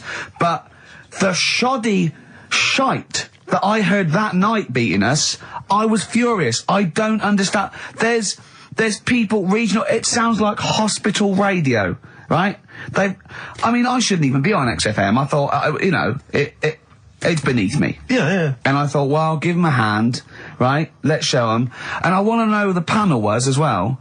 I do not believe it. How can they I was looking back over some of the shows, right, before I go to Carl, and I've just done a little excerpt of, a trailer of what we do, what we're about, and I don't know how the panel could overlook this. Play a bit, Carl, please. Shaking her muff, minge and tits around does not make her a hoe, then what does? These kids at school with big heads. Carl, what are you talking about? Shut! Oh, my name is Holy Fuck. Right, Yeah. there's this monkey that was on a train station. Right. What if you mean cock to mean penis? It was my Down syndrome son. Oh, chimpanzee, that monkey news. So we've still got monkey news coming up. You're an idiot! You know what I mean? That's, to me, quality broadcasting. I don't know how they can say that isn't worthy. That's what we sent in to the Sony people. They listened to that. How they didn't think that was dynamite stuff. It doesn't make sense. Actually, I've been thinking about this since Thursday, because I've been a little bit down in the dumps. Yeah. What I think it is that with the TV show, the TV stuff we've done, Rick, we put a lot of work into that. Yeah. We get the script, we got the script, we spend a lot of time on it. What this show is about, it's very much about spontaneity, it's about our personalities, and I don't think we're ever going to win an award for our personalities. I think that's where we're going Do you know wrong. what I think?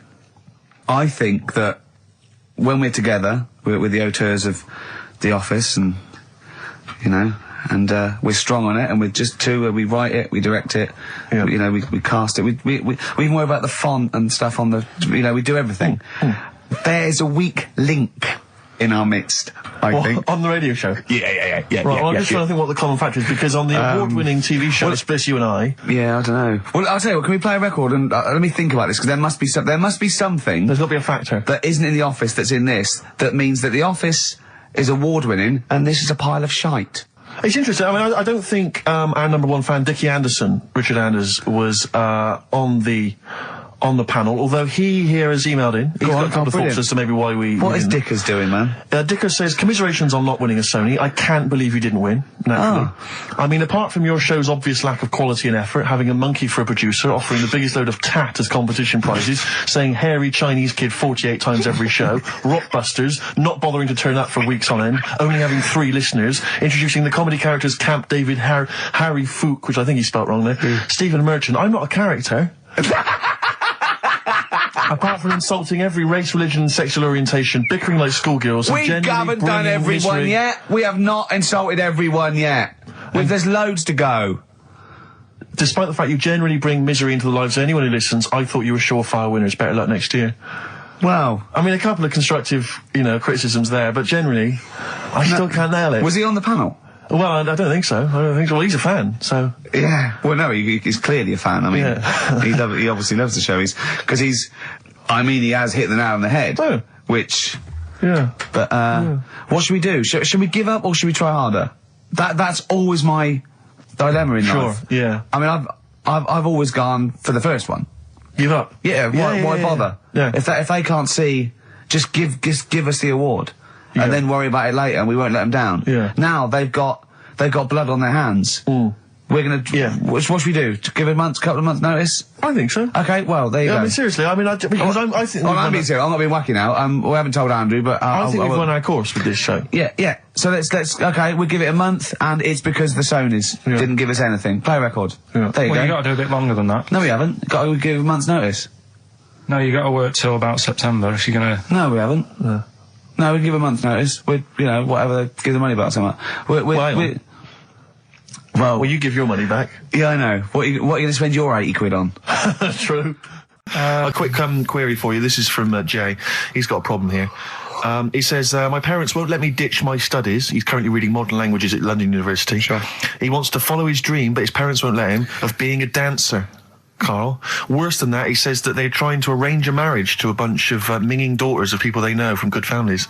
He doesn't know what to do, so he's got the arranged marriage coming along, and he's also got, he basically wants to be a dancer. His parents are forcing him into something more practical. Well, the first thing, right, I don't think Live your dreams? The arranged marriage thing is such a bad idea. Okay. Because I think too many people go on looks. Right. And then you soon get bored of that, and you find out the person who you're knocking about with is actually not your type. Right. Why don't you arrange marriages for people? Well, I'm just saying, right, so I'd say, Jay, go along with that. I wouldn't worry about it. Okay. I mean, if they're really ugly, then, don't go along with it. But if they're half bad, put up with it. That's all right. The dancing. Brilliant. Right? That's that solved. Brilliant. I wanted to be a dancer. After I did the boxing, right, I joined a dancing thing just near Man United's ground, right, called Twiggies. Went along, I wanted to learn some moves. How old were you? Well, it was when Michael Jackson was, pretty big, so about 85, 83, 84, 85, something like that, around there. Wanted to do it. When I went, it was shut, and it had become like a warehouse for toilet rolls. So in a way, I wonder what would have happened. Sorry. How is that an anecdote about you going through dancing? You've told me before you did boxing for a while, you did dancing for a while. You had a true fight in the boxing. You didn't even get in the. That's not an. Imagine if that was a film. This is nice. A boy's dream of becoming a dancer. Oh, it's shut. Next on. I mean, how is that a story? Yeah, that was Billy Elliot. Do you think it won quite as many awards? Yeah, brilliant. Footloose. All right, I'm fed up. They banned it. Let's go. Eyes shut. Flash dance. First, there was. It's a warehouse. Never mind. I'm just saying, you'll find something else. I think I got a go-kart after that. I bought a motorised go-kart and kept myself busy with that. So. There's always other things. Just think, Alan Bennett has to sit down and really sweat over his stories. Yeah. He just opens his mouth. You are a living Alan Bennett character. So that's solved. Well, Jay, don't worry about that. There's no emotional problems I can foresee if you follow that advice. So the advice there is do an arranged marriage. If she's not ugly. minging, she's not completely minging. Yeah. And don't worry about dancing. Get a go-kart. Cheers. Great. Something else we're giving away. The Shining. It's just more throwing away, isn't it? Once again, is it on video? Once again, it's on VHS. Just because you buy it out of your own money, Carl, stop being so mean. And I want to watch it tonight because it's one of those films that. So you're going to watch this video and then you're going to send it to someone as a prize. Yeah, it's one of them films that. Sorry, what you just said yes to that without blinking. Well, yeah. You don't think, Les Dennis doesn't have a quick go in the car on Family Fortune before he gives it away? It costs $5.99. Jim Bowen has a go at those his and her towel racks. It costs $5.99, Carl. Okay, this is Carl in the classic The Shining. And what's the question? Well, we might ask that afterwards. Okay, then.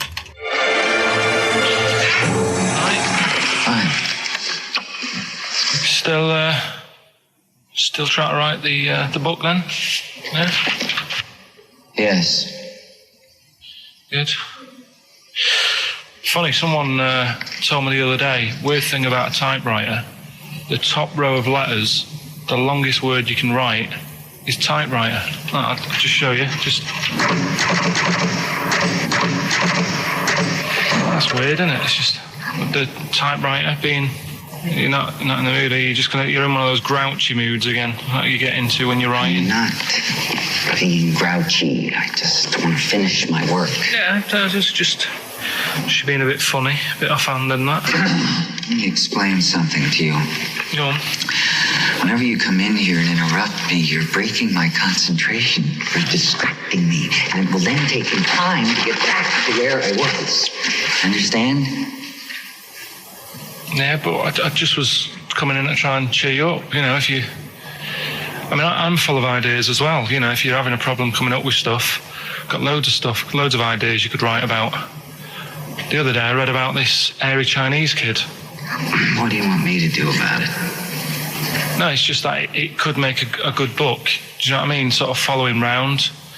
That's swell. Well, I'd buy it, But if you don't want to know... won't have to, don't bother doing it. But, do you know what I mean? It's just hairy Chinese kid. It's weird because they're not normally that hairy over there. Yeah, this kid caked in it. But if you don't care... I wouldn't touch one hair on his goddamn little head. You don't have to touch any hair on his head. Like I say, he's covered. Leave the head alone if you want. Touch his hands. He's totally covered in it. But I love the little son of a bitch. Well, don't go that far. You haven't met him. But I can sort it out. I'd do anything for him. I don't think he'd expect that much. Just take him to the barbers 3 or 4 times a week. You know, he's a good little kid. In fact, I'll do it. I think I'll write a book on him. Yeah? Now, do you think you can handle that? Yeah. You're not too busy, are you? Well, yeah, I'm pretty busy. I've got to sort out some monkey facts for the show this Saturday, but I reckon I can still... Why don't you start right now and get out of here? All right. I will. If you're going to be like that. Couldn't borrow a pen, could I? See you later. There you go. Haunting stuff there. Karl Pilkington in The Shining. You know, in the film, Jack Nicholson goes crazy because the suggestion is he's maybe possessed by demons that maybe are in the hotel. But, you know, if I was stranded in a desolate hotel, removed from all human contact with Karl, I'd go mental with an axe without being possessed by demons. That's more chilling to me, trying to get some work done and you keep wandering in. I'm trying to get Karl to spend a couple of days in the caravan with me, just for the head of it. And he won't. I've offered him money, won't I? I think it'd be a great laugh, wouldn't it, Karl? Oh, yeah, great. That would be terrifying. No, I want to film it. I just want to film it. Like a little video diary. There's Karl there, he's just waking up. Well, if I was stranded in that would be like being... I may as well be with Freddy Krueger and Jason Voorhees. That's more scary. The thing is, Ricky doesn't mess you about as much as he messes me about. No, you see, you've given him an inch. You've given him an inch and he's taken a yard. 12:30 you got in today. In 30 minutes between 12:30 and 1. The old bin lid on the head. He wanted to do that again. Yeah. Squeezing my head, think he had a go at. And karate chop on the back of the neck. Yeah. All in 30 minutes. Yeah. Who else can say that? Who else can say that? That was Bowie and Waterloo Sunset. Love that. Love the original. Love Bowie. Bowie was my gig of the year. These are my singles of the year. These are our clips of the year. I'm Ricky Gervais with me, Stephen Merchant. We're just picking some lovely little bits and pieces. Do you remember when we talked about this? Look at Karl. I love that look at Karl. Karl is looking back and forth. You know when you sort of you go to a cat and it looks back and forth between two people? That's very much like Karl's looking at us now. Or when like a child sees a midget or something in the street. They're just transfixed, aren't they? And the parents go, don't stare. When we were pushing Ash, as our producers, in a wheelchair, and we were pushing him through the VC. He's not a midget, we should make that. No, he's not a little midget. He's not tall. But we were pushing him through the VC, and this little kid just came up and just stood in front of him and looked at him. Yeah. I just laughed. It was funny. Do you do that? I imagine you get caught staring at things. Yeah, do you go up to people with problems and go, Mummy, is that a monster? Well, I was telling you one about when I used to go with my dad in the taxi. Oh, yeah. Tell us this story. Well, your father was a taxi driver? My dad he had loads of jobs, which he did back then, and they don't do that anymore, do they, people? They don't have loads of stuff. Sure. But at one point, he had a black cab, and I used to go with him. Used to get a beer crate and put it in the front of the black cab, and sort of sit just next to the meter. And anyway, we got this call, and the guy on the end of the radio said, "Oh, you've got your son with you, haven't you?" So he said, "Yeah." So it's just like, we've got to pick up at number 11 Village Lane or whatever. And I said, all right. And it was this woman. It was like a woman version of the Elephant Man. Wow, the Elephant Woman. Yeah, it looked like... it was really strange because I was in the front of the cab, and when you're a kid, if something looks odd, you're a bit scared of it, aren't you? Yeah. And my dad was like, look, be all right. And we're driving towards her. Look, don't worry, son, I've got loads of buns. And just to I'll just throw one down the street if you run after it. You're being mean, right? I am a little bit, How old were you, 18? No, I was about 12 or something like that. 11, 12. And as we got closer to her, it looked like she was holding like a bag of spuds on her shoulder. For a snack. Right. And her head was all a bit mangled and messy and that. And my dad said, whatever you do, don't stare at her face. Yeah. And she got in the back. She turned into stone. Well, she got in the back, and I had like the mirror, the driver's mirror thing, and sort of having a look, trying to work out. And he said, don't stare at her face. I couldn't work out where her face was. It was that weird. Oh, God. So I'm not sure you're from Manchester. I think you're from, like, Narnia or something. Yeah, you got frog boys walking around. The Lord of the Rings. That got, like, the claws of a lobster and the head of a toad. Yeah. And you got women getting in with spuds for heads. I mean, what is not the place you grew up. This is mad. Oh, you can't believe it in London, can you? You come down and go, look, symmetry. It must be amazing. It must be a thing to do with upbringing now, mustn't it? And because, again, do you know, I've said to you before, years ago, when I was a kid and didn't have any worries, good-looking lad, you go through it a bit, have a few more worries, and you look knackered. Now, back there's a lot more worries and stuff, so you get a lot more freaks. Whereas in London, everyone's like happy, aren't they? I love the fact that stress can cause your fingers to fuse and your heads to grow. No, but if she must have been really stressed to have a head. Yeah. She was she an accountant or something? You know what I mean? But what did she do? What did she say? Where was she going, by the way? She couldn't speak. London Zoo, please. I think she was going to like to the fair. Shop. Seriously, honest to God. On my mum's life, she was. Because at the end of the day, that's a good thing with animals. They don't judge you, do they? She wasn't an animal. She's a human being. She's not actually an elephant. No, but you know the Elephant Man was not actually an elephant. You understand that? He's got no elephant genes in him at all. No. That was just a cruel name people gave him. Yeah. No, it's the name of the disease, isn't it? Elephantitis. Look, so listen. So this woman, why was she going to a pet shop? She was going to a pet shop. To find a husband. Is this true? No, it is true, yeah. Oh, God. I'm not taking the mickey because it must be so really bad for you. Of course it is. Carl, I'm going on to you today about cutting myself shaving. Yeah. I was going on about that. To think that she's probably not alive now, but to think... But you're saying that you're going to say this is a worse problem than a little cut shaving, aren't you? Yeah. Yeah. Do you know what I mean? I think you're right. Carl, there's a couple of key questions I need to ask. One, if she couldn't talk, how did she tell your father where to drive it? Did she have it written on a note? Did she point with her nose? Yeah. Right, this has got silly. Pick your song. But also, finally, where did you say she lived again? It was like in a village, a little small village. Right. Just hidden out of the way. All I'm saying is we could maybe get like some sort of coach, book some coaches, get a coach party up there to have a look at her. Make some photos. And now you can make some lemonade. The offspring of a woman and some spuds. Yeah. Just animal facts. I remembered one in the week. Go on. There was, do you know them two gay American men who have tigers? Okay, the two gay ones, Those go on. Two possibly gay guys. Yeah, let's not worry about libel law anymore then. If you shave a tiger's head... Whoa. Right, okay.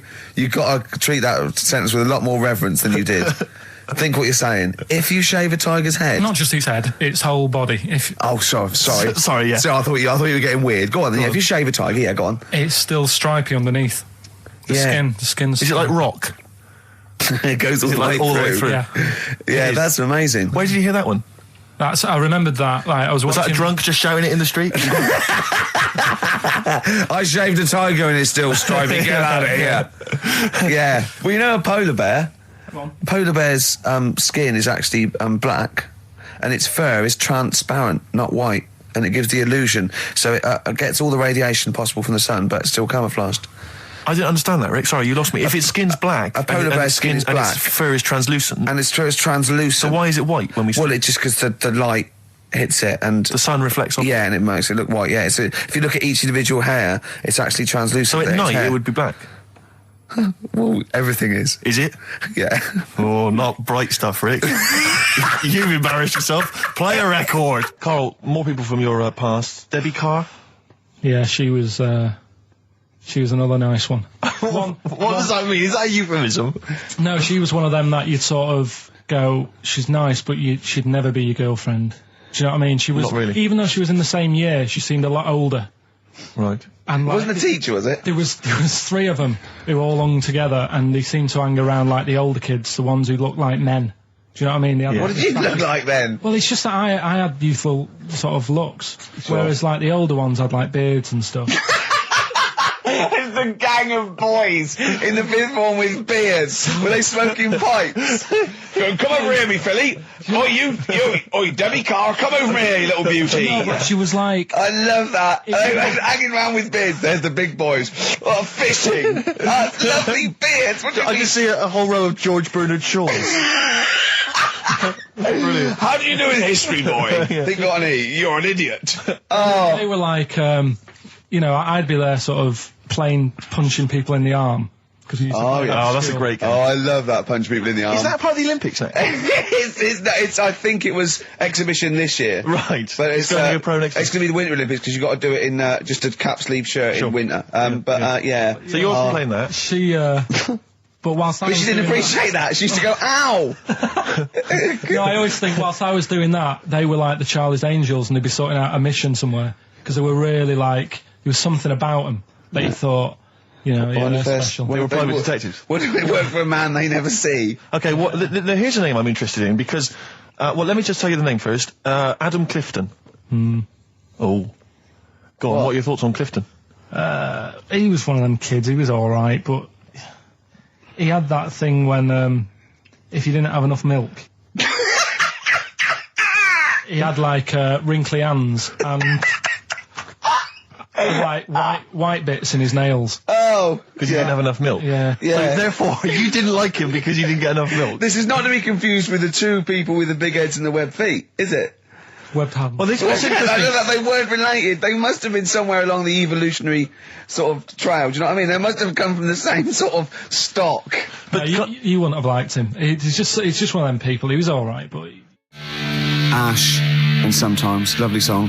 Got to apologise to our producer there, because he was worried about, there was nothing wrong with it. It's just like saying, you like watching birds in the garden. It's just that I think you're better than that. I know, it's cheap, isn't it, to say, like, we like I like tits. Yeah, I like cocks. So, we're a bit more literary now. One of my favourite things is Fanny by Gaslight. Really? That's Yeah. interesting. That's interesting. I'm a big fan of Moby Dick.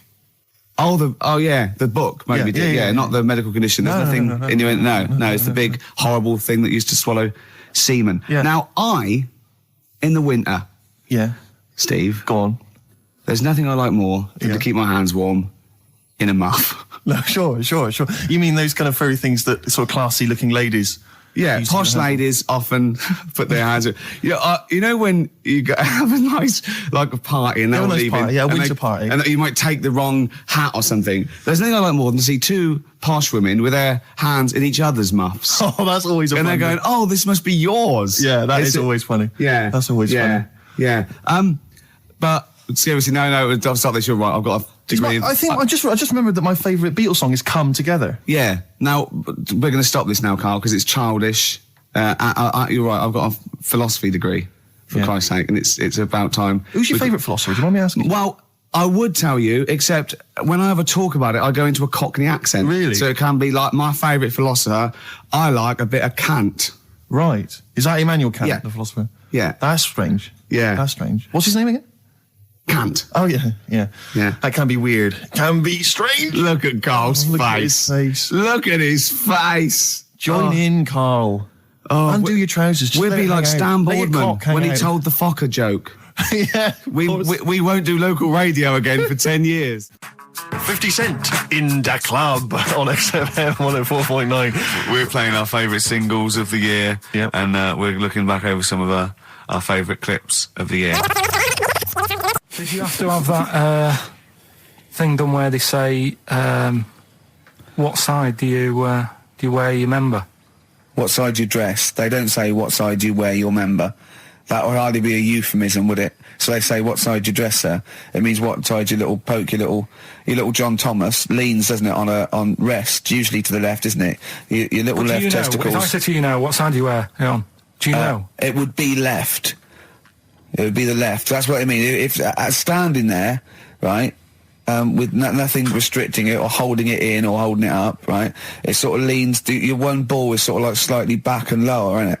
And your little John Thomas rests there, so it's left. And the reason they ask it is so they don't put the tape measure up on the left and squash your willy or touch your willy. So it's nothing to do with like, well, you'll need a bit more room of sort of more material on that side, or Well, no, I don't think they compensate. It's just when they put when they stick that up into your groin, they don't want to come in contact with your little... The thing is, I don't know what side I wear stuff on. I just sort of pull my pants up and wherever it wants to go that day. But maybe it's not big enough to sort of make any, real decision. But, like now, I'm sat here, right, with my jeans on. I don't know where I am. Well, that's clear from hearing you talk. No, but what I mean is, if a fella said to me, what side are you, what side do you member on? Member? What is this the use of the word member suddenly? I'd go... Well, it's usually not appropriate, and also, I imagine in the old days they had big baggy pants that used to sort of like hang down, and now, like with those stretchy boxers and briefs, it's sort of held up in a nice neat little parcel, isn't it? So it's probably not appropriate. It doesn't come in contact with your little snake. So, did you ever, have you ever heard that? Are you telling me a tailor has asked you that and you went, what do you mean, mate? No, I've never, I've not really had one made to measure. I had one made when I was a kid, but since then I've sort of bought a suit off the hook. But when you were saying about buying a suit, I know that question sort of crops up and I don't know what the answer is. It just annoys me the way I don't know, there's no surprises anymore. Do you know what I mean? People know. What do you mean? He's going to go, right, I'm going to measure you now. Which side shall I measure? Go, well, pot luck, go on, have a look. Right, there you go. Oh, you got it. You checked me out. What do you mean there's no surprises anymore? What are you talking about? Everything you say is a surprise. Everything you say, every opinion you have is a surprise to me. What I mean is, why aren't people just happy just to go, well, depends, doesn't it? I'll just pull the pants up wherever it wants to go. I'm happy. What do you mean? Why is this such a big issue? But Carl, when they ask you this question, they're not making a note of it somewhere. It's not statistical research to find out what the kind of common leaning is. It's a question so he doesn't touch it when he's using his tape measure. Just be careful. But he is being careful by asking the question. But what's wrong with him touching it anyway? It's only like a slight... Fair enough. But if he just sort of, knocks it a little bit, you can just go... Do that again? To me, it's the same as the prostate thing. It's just happening all over again. But the doctor doesn't go, oh, what side's your arse on, sir? Trying to avoid the arse. He wants to go, he knows where your arse is and he's aiming for it and he wants to get it up there. He's aiming for it for a good cause. This little fella's going, well, I've got to measure his leg. I don't want to touch the knob. I'll just ask him, sir, do you mind telling me where your cock is so I can avoid it? It's a big difference. But like I'm saying to you, I'd have to have a look first to let him know. I don't know where it is now. I don't know. It could be the left, could be the right. Are you telling me you don't know where your knob is without now? looking? Well, what do you mean without looking? How could... Well, you're saying it as if like... Should we have a guess? Well, have a look and tell us where it is. What are you wearing? What sort of pants are you wearing? I've got my jeans on. But you got pants on underneath them? Yeah. What are they? Briefs or boxer shorts? Boxer shorts. Boxer shorts. Well, it's probably free, but the jeans are probably strict in it. I think it's probably either in the middle, dressed in, or just slightly to the left. Have a look. We'll tell the listeners after the break where's Carl's knob. It's a good competition. Oh, brilliant! We've got to send this to the Sony Awards people. Well, big question. Where was Carl's knob? That's what people have been hanging on for. Yeah. Where was it? Well, I can't believe people have been texting in. Hey, what, guessing where it is? People saying, is it in the middle? Is it in the left? It cost them 10p. It cost them 10p to find out. Just wait, I'm going to give out the answer. You don't win anything, right? Like, strike it lucky. Right? Bottom or middle? Right. It was to the left. Oh! Yeah. I went with the right. That's annoying. See, I thought it would be to the left. If not, maybe if it was all scrunched up, sitting down on your lap, right, it might just pop up to the middle. Just pop out, like, Well, next week we'll be finding out where yours is. Where's Ricky's bollocks? So we're looking into animals that we get rid of. I've spoken to someone about snails. I've spoken to someone about jellyfish and that. And looking at cockroaches today. She's an expert. She's just not just some random person. No, she works in a museum, a good museum. I said I'd give it a plug. It's the one near Knightsbridge. It's got dinosaurs and that in it. It's worth seeing. Natural History Museum. Yeah.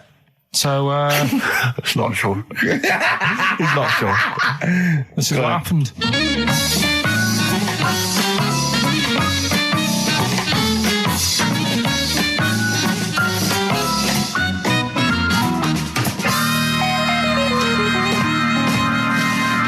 Now, what I'll do, I'll tell you as much as I know, and then you can fill me in if I'm right or wrong. And then at the end of it, we'll get to the bottom of whether we need them or not. Okay. All right. So first of all, the first thing that I found out is that they have 18 knees. That's not exactly possible. They're insects, so they have 6 legs. Yeah. And a knee is usually the junction between femur and tibia. That's sort of classic human knees and every other animal knee. So with 6 legs, you can only have 6 knees. Could somebody sort of got mistaken for seeing one that was a bit double jointed? I think you're grasping at straws or something. All right. Well, we might have to come back to that one then. Okay. They can hold the breath for 40 minutes. Well, they don't do that because they don't breathe in the same way as us. They breathe through little spiracles, holes down the side of the body. So, no, they're not a very apt simile because the method of breathing is so different. What do you mean? Because insects have a totally different system. They don't have lungs in the way that we do and just breathing through one part of the body. They're actually breathing through every segment of the body all of the time. So even though they've got their mouth shut, they might be able to slide. Nothing to do with breathing. So only just feeding. So you see, maybe that's where someone's gone wrong. Someone's got hold of one and sort of taped its mouth up or something and got bored after 40 minutes and said, well, we'll call it right. It's a unkind thing to do to an insect, even to a cockroach. Yeah, but it's all... Can't do that. Yeah, but... No. Pretty unkind thing to do anything, even a cockroach. Something else I found out. Yeah. They can live for a week without an head. Well, that's true if they don't bleed to death in the process. But the weird thing is, when I told you that they had 18 knees, you seemed a bit sort of like, don't talk ridiculous. But then we're talking about an animal that can live without an head. So there's a little bit of truth in that one, yeah? Yes. Why, when it was invented, has it got that facility? Say if someone said to humans, we could do that with humans, and, you know, if you lose your head in some accident, it gives you a bit of time to sort of go back to your family and maybe write them a note. You won't be able to have a chat, but write them a note saying it was my own fault and it was nice knowing you. Oh, well, that would be a useful facility, I agree. But cockroaches are great survivors. I mean, they've been around for over 300 million years. They're one of the most primitive insects. All right. Well, I've also... is it true that they do a lot of resting? Apparently they can sort of rest for 75% of the time. Rest? Yeah, they just sit about doing nothing. It's probably true of a vast proportion of the world's fauna. Well, I mean, maybe the 25% that they are working, they're really giving it some, so it might make up. They're probably searching out food and, they can slow down considerably. You can chill insects in the fridge and they'll become very, very quiet. You might think they're dead. Yeah, but I'm sure, you know, if we were sat in a fridge, you know, we'd go a bit quiet, wouldn't we, you know? Well, you might not know much about it, of course. Yeah, but... Not quite reading the right sources. Well, I've been using the internet. I'm sure there are many useful sources that you could find there, but some of those seem to have been a little misleading to you. So you don't agree with a lot of what I've told you there? No. So, cockroaches, can we get rid of them? No. So we're keeping them then? I would say so, yeah.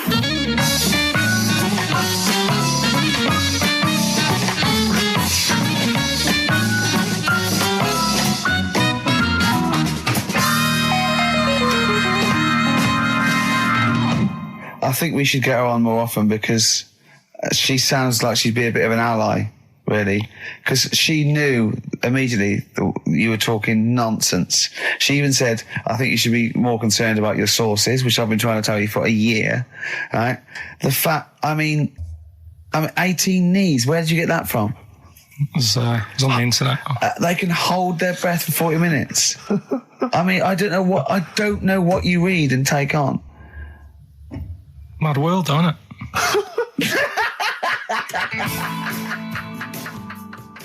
And there was also a fella in the week who said that women shouldn't be wearing trousers. Why? Because they don't look good in them. What do you think? What do you think about that? It's rubbish. Yeah. These are the only things that have caught your eye over the last couple of weeks. This is the entire news. Galileo did something with light. A French fella said women shouldn't wear trousers. See, that to me wouldn't pass as education. It's not education. I don't know where you could ever use that. I don't know when that would ever be applicable to life. I just like reading stuff that sort of reminds me of... Do you know what I mean? If I read it and it gets me thinking, I think that's a good little piece. But, I mean, but surely can't you just sort of like sit near something that vibrates to keep your brain going? Or shake your head every now and again? I mean, what does this do? You mean it makes you start using your brain? But what aspect of a Frenchman said women shouldn't wear trousers got your mind working? What questions were you asking? Because I thought that's a bit daft, isn't it? Right? Yeah. Okay, it ends there with me. There's nothing else. There's nowhere else for me to go on that. He closes your mind's still worrying. Yeah, go on. What do you think? Let's go through this. Oh, I wish we could download his thoughts. I know. Just watch it. Yeah. Wouldn't it be great, like a DVD? Like a cartoon. Imagine that extra footage on the Office DVD. Yeah, Carl's brain. That would be with amazing. Oh, with a commentary. Go on. Women wearing trousers and that, right? On the estate that I grew up in, on right? There was a woman about 4 houses down, right? Rough. Now, she used to wear leggings. Yeah. Now, they're a bad idea. They are a terrible idea. I agree with you there, Carl. If you're a lady of what the colour? normo persuasion... Were they pink? No, they were sort of black, but with all bits on them. Oh, right. Do you know what I mean? What, toast and just horse droppings? Yeah, go on, yeah. And she used to... she's quite a big woman. Sure. Pauline Quirk, I think, described her as. Looked like a light bulb when she was bending over in those kind of women leggings. that are attracted to leggings. Yeah, I know, yeah. They are drawn to them like a moth. Yeah. She used to wear them, and that's what I remember when I read this piece. And she used to work on one of those sex line things. Right. She used to do that. But what, was she, an engineer? The weird thing with her was, she had big eyelids. Right. Go on. That were too big, and this is what I was thinking. What do you mean she had big eyelids? How big do eyelids have to be for you to go, they're big eyelids? What was she shoplifting with them? Would she come out of Dixon's with, like, radio stored in them? What do you mean she had big eyelids? It was another one of them popular things around our way. Do you know? Like, what do you mean popular things? They go, oh, I'll tell you what, they're all the rage. Can I get some big eyelids, please? No. It was just like one of them things that people suffered with. Just big eyelids. They could hardly open their eyes. What do you mean? What do you mean?